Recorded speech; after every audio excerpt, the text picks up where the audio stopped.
मेरे पेरेंट्स हिंदू थे, पर मैं अपने को हिंदू नहीं मानता हूं, मैं अपने को इंसानियत मानता हूं, इंसान मानता हूं। बाई चांस मैं जमा हूं हिंदू जगह घर, और आप जमे हैं इस्लाम के घर, और दूसरे जमे उनके घर, पर सबसे ज्यादा है इंसानियत। और अभी तक मजहब ने, कोई भी मजहब हो, इंसानियत के ऊपर अमल नहीं किया। आपने 12-13 साल से इसमें स्टडी कर रहे हैं, मैंने 30 साल से स्टडी कर रहा हूं, बाल मेरे सफेद हो गए हैं, रोटी के लिए मैं बिजनेस करता हूं। पर जो किताबों के आपने पढ़े हैं, आपने ये जांच की वो किताबें किसने लिखी हैं? हजारों साल बाद लिखी हैं। पहले जुबान की बात होती थी, कोई राम राम राम कह के उसके कहावत है मर मर मर कहने लगा, उसको पूजना है। वेदा ऐसी थी, ग्रीक मैथोलॉजी ऐसी थी, इजिप्शियन मैथोलॉजी ऐसी थी, एब्राहम से लेके मोसेस तक, और आपके मोहम्मद साहब के तक। आपका मोहम्मद साहब का जो किताब लिखेगी कुरान 50 साल बाद लिखेगी, तो और नहीं 40-50 कोई भी हो। पर मुझे माफ करना साहब, मैं आपसे एक सवाल ये उड़ना चाहता हूं, हम सब इंसान है, इंसान को एक करके सब मजहब 21st सेंचुरी में इंसानियत मजहब क्यों नहीं बनाते? जो आप ठहर, मैंने अभी खत्म नहीं किया जनाब, मैंने हमने खत्म नहीं किया। हाँ, मैं ये कह रहा हूं साहब, आप अपना पर्सनल मजहब है रखिए, अपने घर में रखिए, बस स्टेट में और दूसरों के ऊपर ना लाइए, वार ना करिए, लड़ाई ना करिए। एक माफी चाहता हूं, ऐसी हजारों चीजें मैं दूसरे मजहब में निकाल सकता हूं। मैं आपसे पूछना चाहता हूं, खलीफा 40 साल के अंदर मर गए, मर्डर हुए, असैसिनेट हुए, और अली साहब जो थे वो ग्रैंडसन हमारे पैगंबर के थे। ये चीजों के हवाला दूसरों में भी है, मैं हजारों दे सकता हूं, पर इसका सवाल मैं आपसे कहना चाहता हूं। भाई साहब ने अच्छा सवाल पूछा, लंबा था, तकरीर थी छोटी। भाई साहब ने कहा कि वो हिंदू धर्म में पैदा हुए लेकिन हिंदू नहीं है, इंसान है। क्यों ना हम एक मजहब इंसानियत बनाते हैं? उनका जो कहना है वो इंसान है। भाई साहब, हर शख्स, हर इंसान जो पैदा होता है वो इंसानी होता है, लेकिन सिर्फ इंसान होना काफी नहीं है। इंसान होना जरूरी है। हर मुसलमान पहले इंसान होना जरूरी है उसे। इस्लाम की सारे बातें, एक भी बातें मैंने कहा मैं तकरीर में, इंसानियत के खिलाफ नहीं है। एक भी बातें मैं चैलेंज करता हूं, आप एक भी बात इस्लाम की बुनियादी बात बताओ जो इंसानियत के खिलाफ है। मुसलमान होने के लिए अच्छा इंसान होना जरूरी है। अगर आप अच्छे इंसान नहीं हैं तो मुसलमान हो ही नहीं सकते। लेकिन सिर्फ अच्छा इंसान होना काफी नहीं है। मिसाल के तौर पे डॉक्टर बनने के लिए 10वीं पास करना जरूरी है, फिर 12वीं, फिर डॉक्टरी। तो मैं कहूंगा डॉक्टर बनने के लिए स्कूल पास करना जरूरी है, लेकिन स्कूल पास करना काफी नहीं है। तो इस्लाम में अच्छा मुसलमान बनने के लिए अच्छा इंसान बनना जरूरी है, लेकिन सिर्फ अच्छा इंसान बनना काफी नहीं है। समझ रहे? क्यों? क्योंकि इंसान को जिसने पैदा किया उसकी इबादत करना जरूरी है। जिसने आपको पैदा किया, जिसने आपको पैदा किया, उसकी अगर आप इबादत नहीं करेंगे तो इंसानियत के नाम पे कलंक है। आप कहते हैं कि मजहब, जितने मजहब है सब भेदभाव पैदा करता है, नफरत पैदा करता है। आपने कहा, शंकराचार्य ने बिल्कुल सही कहा। शंकराचार्य ने कहा कि कोई भी मजहब नहीं सिखाता कि आपस में भेदभाव करना। उनकी भी स्टडी है, मेरी भी स्टडी, आपकी भी स्टडी है। आपने कहा कि मैंने 10-12 साल किया, आपने 30 साल किए। अगर आप 30 साल किए उसका मतलब नहीं कि आप मुझसे अच्छे हैं, जरूरी नहीं।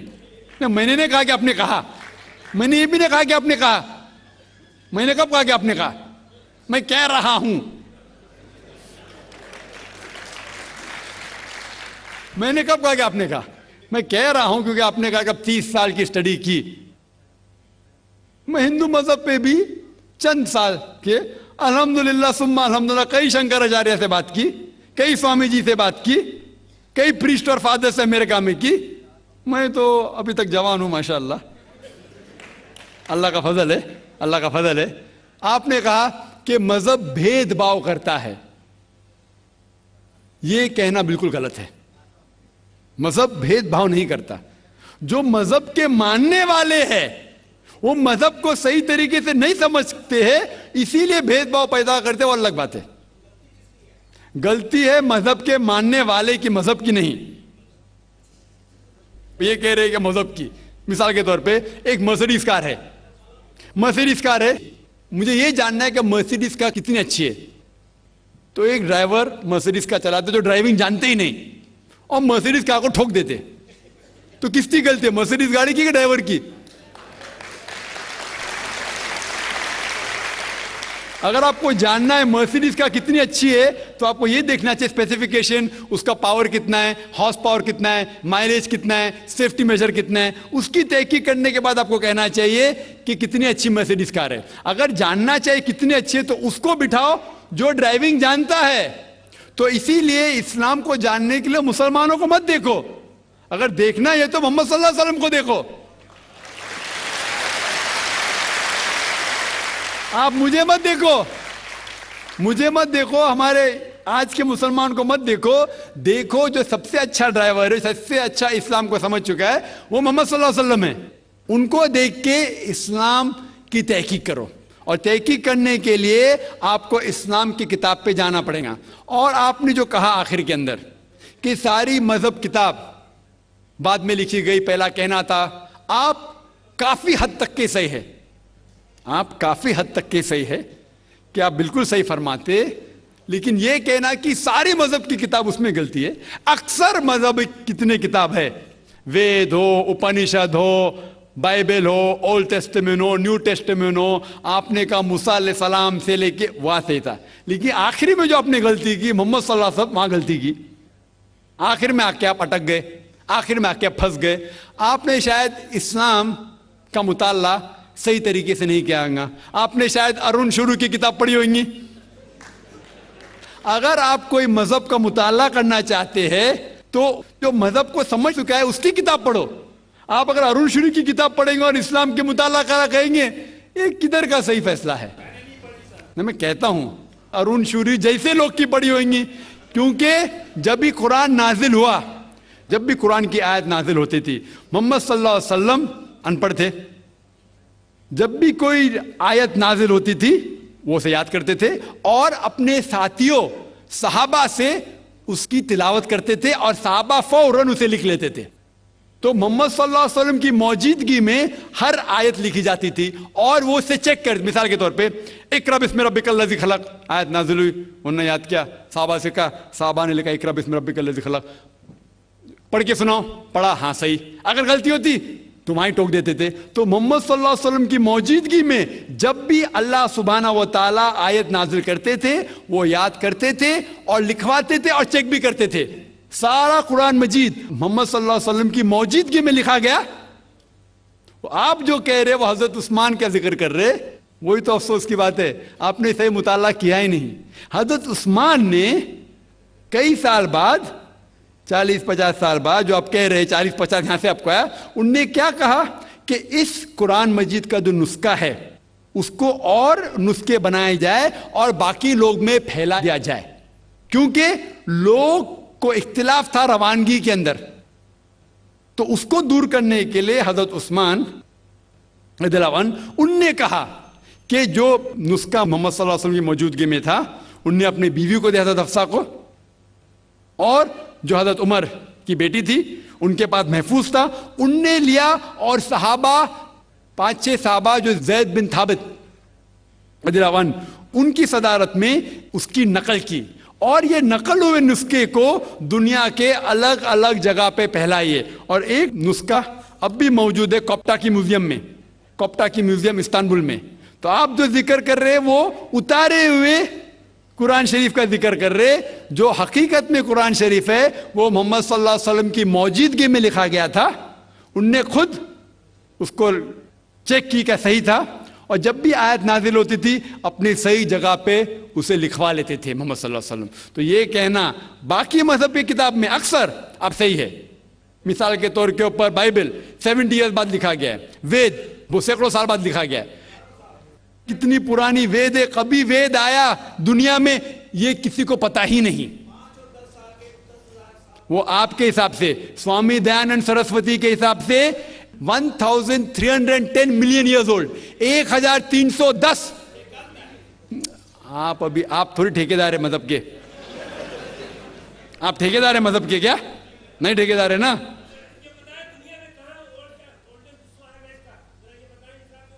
हाँ इसलिए ओ भाई साहब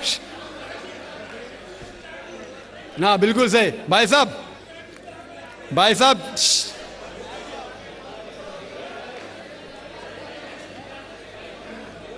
साहब इसीलिए इख्तिलाफ जो है ये कम इल्मी के वजह से।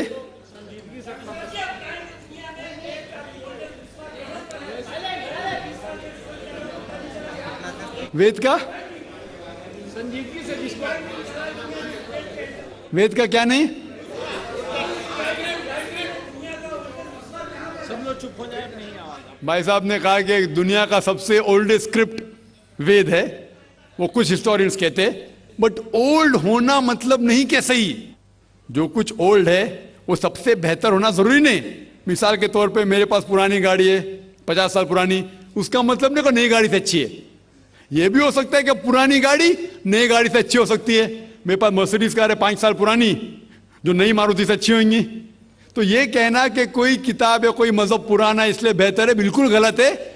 जो आदमी को अक्ल है वो कभी भी ऐसा नहीं कहेगा कि पुरानी चीज बेहतर, नई चीज बेहतर। वो चीज बेहतर है जो हक के ऊपर है, जो चीज हक के ऊपर है वो चीज बेहतर है। तो भाई साहब आपकी जो तहकीक है मजहबी किताबों पे जरा कमजोर और गलत है। आपको फिर से और 30 साल लगाने पड़ेगा इंशाअल्लाह। मान्यवर जाकिर नाइक जी को नमस्कार। मैं लालचंद आर्य, नयाबास आर्य समाज मंदिर से। सबसे पहले मान्यवर रोशन लाल जी से एक सवाल करना चाहता हूँ। स्वामी दयानंद सरस्वती ने जो अपनी जीवनी में लिखे सत्तार प्रकाश में, उसमें श्री कृष्ण जी को योगी राज श्री कृष्ण का है, जबकि कि उनकी कोई बीवियां नहीं थी, एक के अलावा। उनका नाम था रुक्मणी और उनसे ही बच्चा पैदा हुआ था पदुम। इन्होंने एक इल्जाम लगाया आर्य जाति पे कि श्री कृष्ण जी की 11,000 पत्नियां थी। कृपया आप समाधान करें और इसका जवाब आप पूर्ण लें इनसे कि इन्होंने जो इल्जाम लगाया है क्या वो सही है या गलत है। जवाब के लिए इंशाल्लाह मैं हाजिर हूँ। इधर सवाल मुझसे पूछा जाएगा इंशाल्लाह। शंकराचार्य अगर चाहते मैं जवाब के बाद इजाफा करना चाहते मैं उन्हें दे दूंगा इंशाल्लाह। मैं भी तालिब इल्म हूँ अल्हम्दुलिल्लाह, सिर्फ कुरान का नहीं, वेद का भी, महाभारत, रामायण इंशाल्लाह। पहले आपका सवाल दूंगा इंशाल्लाह और बाकी जो शंकराचार्य ने कहा उसका भी जवाब दूंगा। भाई साहब ने कहा कि जो मैंने इल्ज़ाम लगाया कृष्ण के 16,000 से ज़्यादा बीवी थी, वो इल्ज़ाम ने वो आपके महाभारत में लिखा हुआ है। और कृष्ण की एक बीवी नहीं 8 बीवियां थे, 8 बीवियां थे, उसमें से रुक्मणी थी, 8 बीवियां थी। उसके बाद 16,100 जब जंग के हालत के अंदर उनने 16,100 से शादी की। ये लिखा है महाभारत के अंदर अनुशासन पर्व में। मैं आपको हवाला दे रहा हूं। किसी भी धर्म में, किसी भी मजहब में जब आप तकरीर करते हैं, जवाब देते, उसका हवाला होना चाहिए किताब से। मैं कहता हूं या कोई स्वामी कहते या शंकराचार्य कहते, उसकी वैल्यू 0 है। मैं कुछ कहता हूं इस्लाम में, उसकी वैल्यू 0 है। मैं हवाला दूंगा कुरान और सही हदीस का। तो मेरी तकरीर में जितनी भी मैंने बात इस्लाम के मुतालिक की, उसका हवाला दी। चैप्टर नंबर सूरह माइदा चैप्टर नंबर 5 वर्स नंबर 1, या सही बुखारी वॉल्यूम नंबर 4 हदीस 46। तो ये जो हवाला मैं दे रहा हूं, ये महाभारत में लिखा हुआ है अनुशासन पर्व में कि श्री कृष्ण ने 16,100 एक साथ में, 8 पहले थे, तो वो 8 को जुड़ के कुल मिला के होते हैं 16,108। तो 16,100 साथ में उन्होंने की। वो जंग के हालत में जब कई लोग मारे गए, तो उस हालात में तो ये इल्जाम नहीं, हकीकत है। अगर आप समझते ये गलत है तो आपको महाभारत में नहीं मानना चाहिए। और जो लोग ने अभी तकरीर की, मैं तकरीर के बाद माशाअल्लाह जब शंकराचार्य ने कहा और शुरू किया, उन्होंने पूरी तकरीर में एक अरबी की आयत की तिलावत की, आयत या अरबी बोलें कलमे की तिलावत की, और एक संस्कृत की तिलावत की। और कई लोग ने जब उन्हें कहा ला इलाहा इल्लल्लाह मुहम्मद रसूलुल्लाह, जब उन्होंने कहा कलमे शहादत ला इलाहा इल्लल्लाह मुहम्मद रसूलुल्लाह, बहुत लोग ने ये समझा होगा कि जो कह रहे हैं शंकराचार्य वो मुसलमानों को बहलाने के लिए कह रहे होंगे। उनकी क्या नियत थी अल्लाह वाला, मैं नहीं जानता, मैं उनकी नियत के ऊपर शक नहीं कर सकता हूं। लेकिन क्योंकि मैं तालिब इल्म हूं इस्लाम और दिगर मज़ाहिब का, मेरे दिमाग में फौरन जो वो कह रहे थे कि ये एक कलमा वेद का निचोड़ है, पुराना का निचोड़ है, जो वो कह रहे थे, फौरन मेरे दिमाग में वो श्लोका याद आने लगे। और शंकराचार्य बिल्कुल सही कह रहे थे। उनकी नीयत क्या थी अल्लाह आलम, लेकिन वो बिल्कुल सही कह रहे थे कि अगर आप हिंदू मजहब की किताब पढ़ेंगे, उन्हें सही कहा कि हिंदू मजहब, ये नाम जो हिंदू है ये ब्रिटिशर्स ने दिया है, अंग्रेजों ने दिया। ये हिंदू लफ्ज जो है अंग्रेजों ने दिया है, सही नाम होना चाहिए वेदांतिस या सनातन धर्म। ये हिंदू जो नाम है ये हिंदुइज्म अंग्रेजों ने दिया। हिंदू नाम सबसे पहले पर्शियन लोग ने जब आए थे हिमालय के जरिए, और जो अरब लोग आए थे हिंदुस्तान में, उन्होंने नाम हिंदू दिया। और आप इंसाइक्लोपीडिया ब्रिटानिका में पढ़ेंगे वॉल्यूम नंबर 20 रेफरेंस नंबर 581, उसमें कहा गया है कि Hinduism is a group of beliefs for people living in India. तो हिंदुइज्म जो लफ्ज है ये अंग्रेजों ने दिया है, सही लफ्ज होना चाहिए सनातन धर्म। और बिल्कुल सही है कि सबसे ऊंची किताब हिंदुइज्म में वेद और उपनिषद पुराना। अगर आप पढ़ेंगे छंदोग्य उपनिषद अध्याय 6 सेक्शन नंबर 2 श्लोका नंबर 1, उसमें लिखा गया है एकम एविदित्यम, भगवान एक ही है, दूसरा नहीं है। श्वेताश्वतर उपनिषद में लिखा हुआ है अध्याय 6 श्लोका नंबर 9 में, नाचस्य कशिज जनिता न चदीपा, ये संस्कृत कोटेशन है। इसके मानी होते कि उस भगवान का कोई रब नहीं है, ना कोई वालिदैन है, उसका ना कोई पालने वाला है, ना वालिद है ना वालदा है।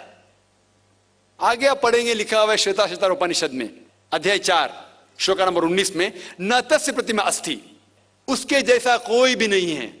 और सारे किताबों में से जो सबसे ऊपर किताब है जिस तरह शंकराचार्य ने कहा वो है वेद। और 4 वेद है, ऋग्वेद, यजुर्वेद, सामवेद और अथर्ववेद। यजुर्वेद में लिखा हुआ है अध्याय 32 चैप्टर नंबर 32 श्लोका नंबर 3 वर्ष नंबर 3 में लिखा है, न तस्य प्रतिमा अस्ति, उसका ना कोई अक्ष है, ना कोई बुत है, ना कोई तस्वीर है। उस भगवान का ना अक्ष है ना तस्वीर है।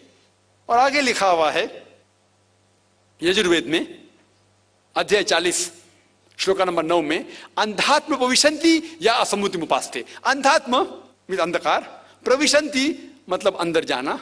वो लोग अंधकार में जा रहे हैं जो लोग असम्मुति की पूजा करते हैं। असम्मुति मतलब कुदरती चीजें, हवा, आग, पानी। जो लोग कुदरती चीजें की पूजा करते हैं वो अंधकार में जा रहे हैं। और आगे श्लोका कहता है कि वो लोग और गहरे अंधकार में जा रहे हैं जो लोग संभूति की पूजा करते हैं। संभूति मतलब बनाई हुई चीजें, मतलब टेबल, चेयर, गाड़ी, बुत, ये जो बनाई हुई चीजें हैं उसकी अगर पूजा कर रहे हैं तो और अंधकार में जा रहे हैं।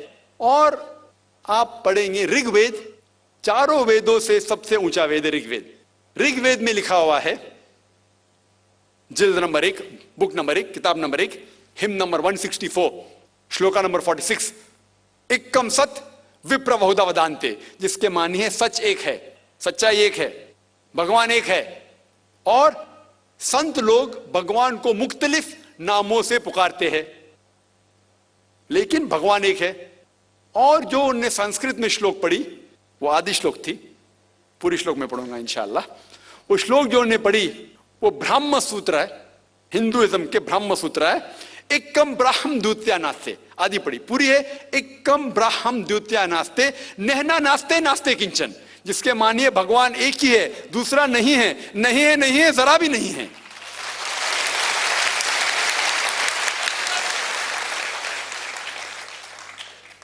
ये पूरा ब्रह्म सूत्र है। वक्त की किल्लत की वजह से उन्हें आधा पढ़ा और मुझे ऐसा लग रहा था जैसे कि उनने मेरी एक तकरीर सुनी जिसका मौजू है similarities between Hinduism and Islam, Hinduism और इस्लाम में यकसानियत। ये हो गया पहले पाठ कलमा का, ला इलाहा इल्लल्लाह, ना कोई माबूद है अल्लाह के सिवा। अब दूसरे पाठ है मोहम्मद सल्लल्लाहु अलैहि वसल्लम, मोहम्मद रसूलुल्लाह, मोहम्मद सल्लल्लाहु अलैहि वसल्लम रसूल है। और अगर आप पढ़ेंगे, इसके ऊपर एक तकरीर में दी है सिर्फ मोहम्मद सल्लल्लाहु अलैहि वसल्लम के बारे में जिक्र दीगर मज़ाहिब की किताबों में, खुसूसन हिंदुइज्म के। और अगर आप पढ़ेंगे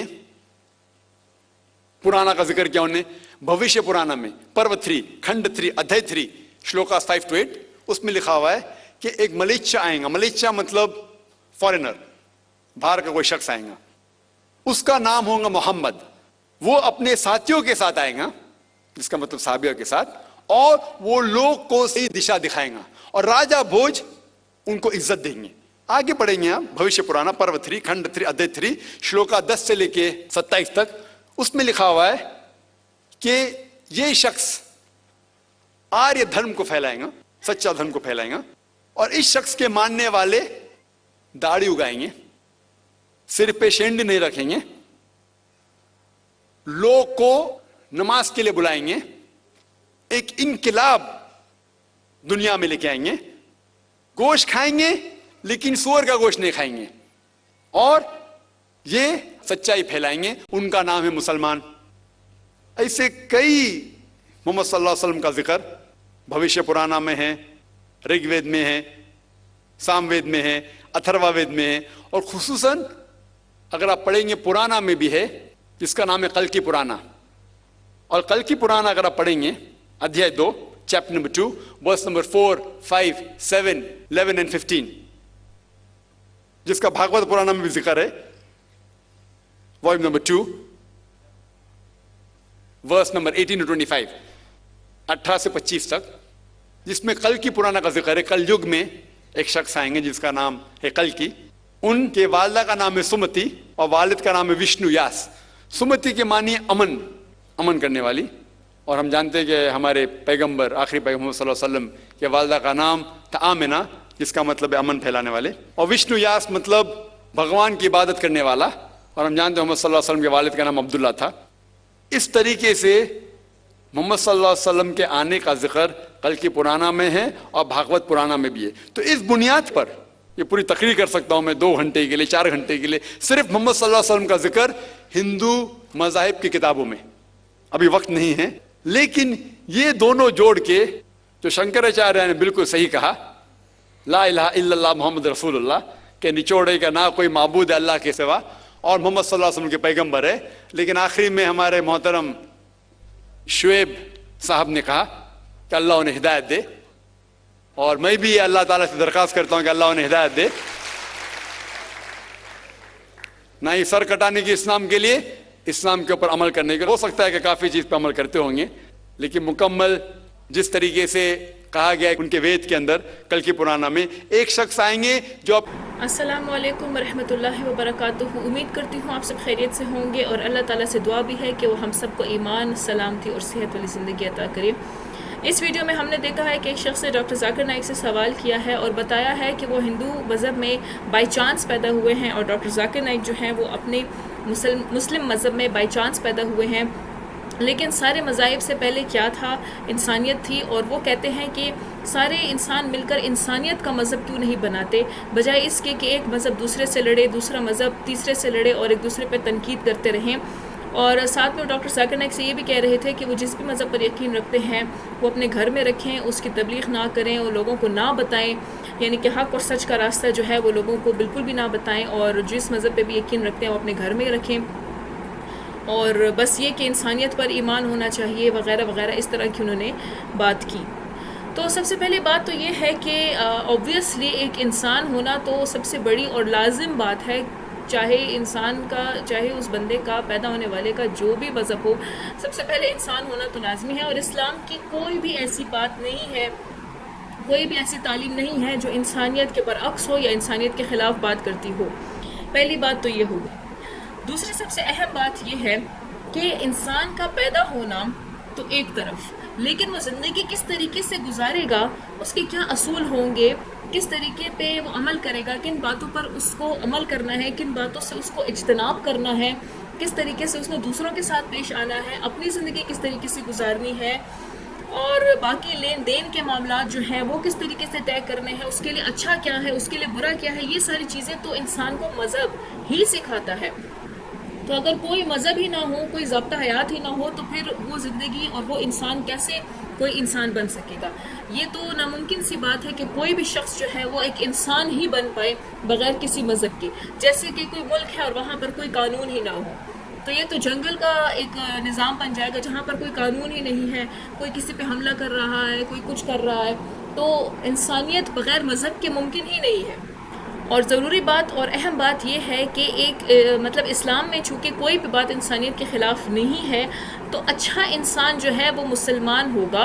और मुसलमान होने के लिए लाजमी है कि इंसान जो है वो अपने आप को अच्छा बनाएगा, बेहतर बनाएगा, एक सोसाइटी में, माशरे में कल्चरल बेनिफिट पे काम करेगा, सोसाइटी में अच्छे तरीके से बर्ताव करेगा, तभी वो एक अच्छा मुसलमान या बज़ात खुद एक मुसलमान कहला पाएगा। वरना तो वो ना ही मुसलमान भी नहीं है और इंसान भी नहीं है। और एक बात है कि जो मज़हब है वो कभी भी जो है फ़र्क करने का या भेदभाव करने का या डिफरेंसेस क्रिएट करने का, लड़ाई या कॉन्फ्लिक्ट्स क्रिएट करने का सबक नहीं देता। कोई भी मज़हब ऐसा नहीं कहता। लेकिन जो मज़हब के मानने वाले हैं वो खुद से ही जो है इस तरीके की कॉन्ट्रडिक्शंस पैदा करते हैं, कॉन्फ्लिक्ट पैदा करते हैं, नफ़रतें पैदा करते हैं, लड़ाइयाँ करते हैं और तफ़रक़ा फैलाने की कोशिश करते हैं और तफ़रक़ा फैलाते भी हैं। तो मज़हब के मानने वाले ऐसा काम करते हैं, मज़हब ऐसा काम बिल्कुल भी नहीं करता है। मज़हब में कहीं पर भी, किसी मज़हब में भी ये नहीं सिखाया गया है कि किसी दूसरे मज़हब को गाली दो या गलत कहो या उनका कत्ल करो, ऐसा कुछ भी नहीं कहा गया है। लेकिन सिर्फ़ और सिर्फ बात यहाँ पर है कि जो मज़हब के मानने वाले हैं वो ख़ुद अपने मज़हब को सही अच्छे तरीके से नहीं समझते और इस नासमझी की वजह से जो है वो जो है नॉलेज की कमी की वजह से कॉन्फ्लिक्ट्स पैदा करते हैं और भेदभाव वाला जो है एनवायरनमेंट जो है वो क्रिएट हो जाता है। और फिर किसी भी चीज़ को जांचने का ये तरीका नहीं होता है, यानी कि मिसाल के तौर पर अगर कोई कानून है और अगर कोई चोर वो कानून तोड़ता है तो कानून की गलती नहीं है, चोर की गलती है। या मिसाल के तौर पर कोई ऐसा मोबाइल फ़ोन है या कोई गाड़ी है या कोई भी ऐसी चीज़ है जो बड़ी बेहतरीन बनाई गई है, उसकी बड़ी तारीफ़ होती है, लेकिन जो शख्स उसको चला रहा है, इस्तेमाल कर रहा है, अगर उसको चलाना नहीं आता, इस्तेमाल करना ही नहीं आता, तो फिर हम ये तो नहीं कह सकते ना कि वो मोबाइल फ़ोन या वो चीज़ ही गलत है, बल्कि जो इस्तेमाल कर रहा है उसका इल्म ही नहीं है उसको इस्तेमाल करने का, इस वजह से उसने वो चीज़ ख़राब कर दी। फिर उन्होंने दूसरे सवाल में मतलब अपने सवाल में ये बात भी कही थी कि मोहम्मद सल्लल्लाहु अलैहि वसल्लम की इस दुनिया से जाने के 50 साल के बाद जो है कुरान लिखा गया, तो ये बात भी गलत है, उनकी रिसर्च गलत है। लिखा तभी गया था जैसे ही वही नाजिल होती थी नबी करीम सल्लल्लाहु अलैहि वसल्लम पर, वो याद कर लेते थे और सहाबा को बताते थे। जिन सहाबा को लिखना आता था वो उसको लिख लेते थे, तो वो जो है स्क्रिप्ट्स जो है वो लिखी हुई मौजूद होते थे वहाँ पर। फिर उसकी कंपाइलेशन जो है वो बाद में हुई और फिर उस कंपाइलेशन से मज़ीद नुस्खे बनाए गए ताकि दुनिया के मुख्तलिफ़ हिस्सों में जो है उसको बांटा जाए, ताकि ये पैगाम दुनिया के मुख्तलिफ़ हिस्सों में भी पहुँचे। तो ये ऐसा नहीं हुआ था कि 50 साल के बाद जो है लोगों ने आयतें जो हैं वो याद की और फिर लिखी, ऐसा नहीं था। जो ही वही नाजिल होती थी आयतें लिखी जाती थी, सहाबा कराम उनको लिख लेते थे और अपने पास रखते थे। फिर उसको कंपाइल किया गया और कंपाइलेशन के बाद उस कुरान के नुस्खे को कॉपी किया गया ताकि वो दुनिया के मुख्तलिफ हिस्सों में बांटा जा सके। इसमें हो सकता है कि 20, 30 या 50 साल लगे हो, लेकिन ये कहना कि कुरान लिखा ही नबी करीम सल्लल्लाहु अलैहि वसल्लम के जाने के दुनिया से जाने के 50 साल बाद लिखा गया था, ये कहना बिल्कुल गलत है। तो ये सिर्फ़ और सिर्फ नॉलेज गैप की वजह से ऐसी बातें होती हैं और साथ में ये कि इंसान बग़ैर सही तहकीक किए अपनी जो तनाज़ात हैं या अपने जो नज़रियात हैं उनकी बुनियाद पर कोई बात करता है। और हम तो ये बार बार कहते हैं, नसीहत डॉक्टर ज़ाकिर नाइक भी बार बार करते हैं कि अपनी नज़रियात की बुनियाद पर या किसी इंसान की हरकतों और उसकी जो एक्टिविटीज़ है उसकी बुनियाद पर किसी मज़हब को जज नहीं करना चाहिए, बल्कि किताबें पढ़नी चाहिए, सही तरीके से रिसर्च करनी चाहिए, मजहबी सहीफ़ों को पढ़ना चाहिए, मजहबी सहीफ़ों का कंपैरिजन करना चाहिए। और सबसे बड़ी बात है कि कॉमन चीज़ों पर अगर आप आ जाएंगे तो फिर ये सारे लड़ाई झगड़े ऑटोमेटिकली ख़त्म हो जाएंगे और हक़ और सच का रास्ता बिल्कुल साफ़ हो जाएगा। उम्मीद करती हूँ आपको ये वीडियो अच्छी लगी होगी और इससे ज़रूर कुछ ना कुछ रहनुमाई मिली होगी। अगर आपको ये वीडियो अच्छी लगी है तो इस वीडियो को लाइक करें, इस वीडियो को शेयर करें ताकि पैगाम दूसरे लोगों तक भी पहुँचे, और हमारे चैनल को सब्सक्राइब करें ताकि हम इसी तरह की ईमान अफरोज़ वीडियोज़ आप तक पहुँचाते रहें, आपके लिए बनाते रहें। और एक प्यारी सी दुआ के साथ इस वीडियो का अख्ताम करते हैं कि अल्लाह ताला हमारे तमाम नेक अमाल कबूल करे और नेक अमल करने की तौफीक अता फरमाए, साथ ही हमें हदायत वाला रास्ता दिखाए, हदायत पे चलने की तौफीक अता फरमाए और दूसरों को भी हदायत पर चलने की जो है नसीहत करने की तौफीक अता फरमाए। आमीन सुम आमीन। अस्सलामु अलैकुम व रहमतुल्लाहि व बरकातुहू।